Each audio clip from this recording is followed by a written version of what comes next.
Exercise 3. Hello, Lou. It's great to have you with us tonight. It's great to be here, Dave, but I'm sure half your audience is too young to have seen me play back in the old days.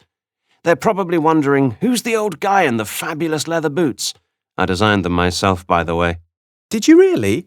They're great. But you know what you said is not really true. People do know who you are. You're famous. You were the lead guitarist in one of the rock bands of the 70s.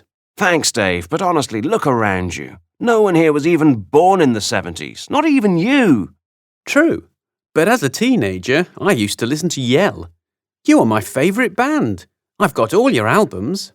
The original vinyl LPs? No, I belong to the CD generation. But what I want to say is that your songs are timeless, and that's what makes a band great. Some bands used to be very popular, but no one talks about them now. Kids today still get your songs. They know what you mean when you talk about what it feels like to be a young man or woman. That never changes, does it, Lou? You're right, Dave.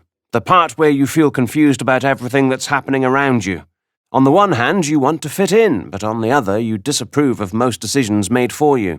Exactly. So what were you like as a teenager? Well, I'd always looked a lot younger than I really was, too short, too skinny for my age, and although I didn't do too badly academically, I wasn't very confident. I didn't like to draw attention to myself. I think the best word to describe me at the time is invisible. What changed all that? You're quite well known for speaking out.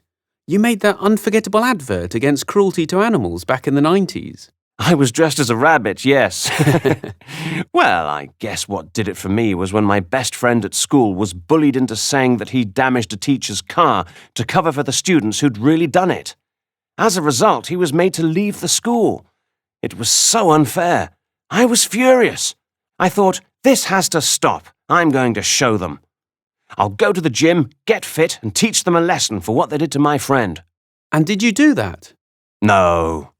You see, my family moved to Manchester when I was 14 and I had to change schools. But I decided it was a good opportunity to start over, make a new beginning. I'd sort of come to the conclusion that it was all about having the right attitude. I'd also just discovered music and that made me more popular. It did wonders for my self-esteem and I started to feel more sure of myself. Did you ever misbehave at school? To be honest, I once played truant. I didn't go clubbing or stealing cars or anything. I just hung around with my friends at the park. We never actually decided what we were going to do, so I got bored and went back home to play my guitar. You're really destroying the bad boy image here. Sorry, but that was never my type. It might have made me more interesting to interview if I had been one. Anyway, now I'm a grandfather, so I'll have to leave all that for my grandson.